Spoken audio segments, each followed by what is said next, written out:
할렐루야. 사랑하는 대강의 가족 여러분, 오늘 하루도 하나님의 말씀과 동행하는 삶이 되길 소망합니다. 오늘 함께 나눌 하나님의 말씀은 마태복음 26장 17절에서 25절 말씀입니다. 무교절의 첫날에 제자들이 예수께 나와서 이르되 유월절 음식 잡수실 것을 우리가 어디서 준비하기를 원하시나이까?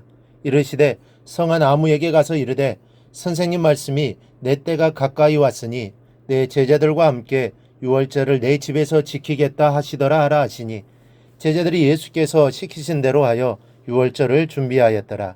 저물 때에 예수께서 12 제자와 함께 앉으셨더니 그들이 먹을 때에 이르시되 내가 진실로 너희에게 이르노니 너희 중에 한 사람이 나를 팔리라 하시니 그들이 몹시 근심하여 각각 여짜오되 주여 나는 아니지요. 대답하여 이르시되 나와 함께 그릇에 손을 넣는 그가 나를 팔리라.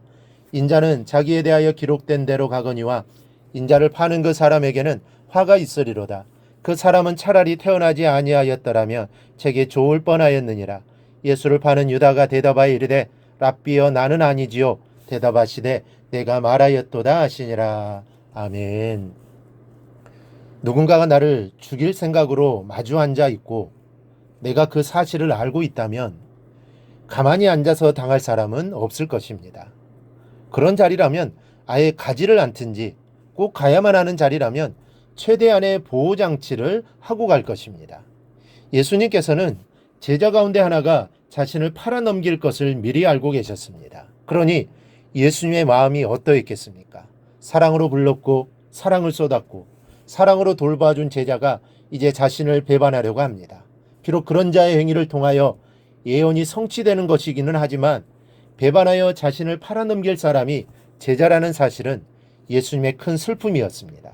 그러나 예수님은 그 제자에 대하여 강압적인 방법을 사용하지 않으셨습니다. 돌처럼 딱딱하게 굳어진 유다의 마음을 여전히 사랑하는 마음으로 돌려놓으려고 하셨습니다.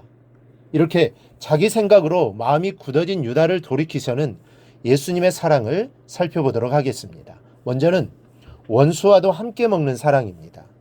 사람들은 자기를 배신할 사람과 함께 먹지 않습니다.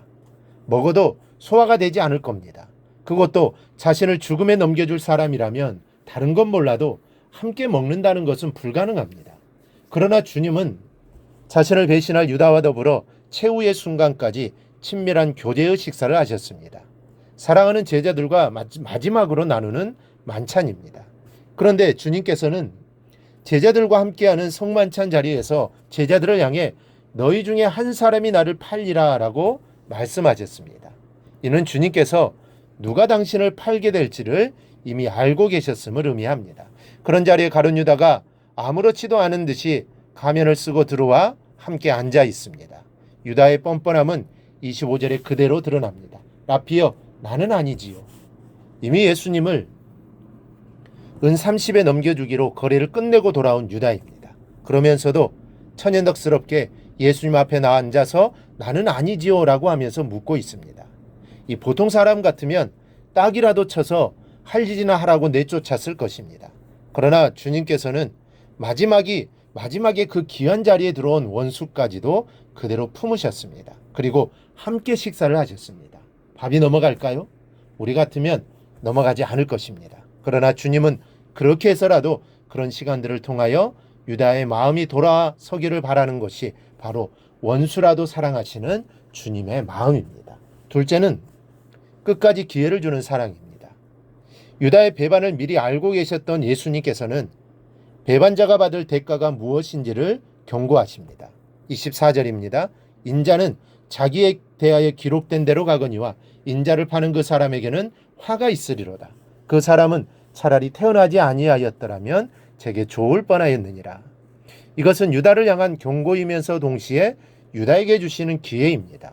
화가 있을 것이니 돌이키라는 말씀입니다. 끝까지 유다에게 회개할 기회를 주시는 것입니다. 주님은 누가 당신을 팔지 알았습니다.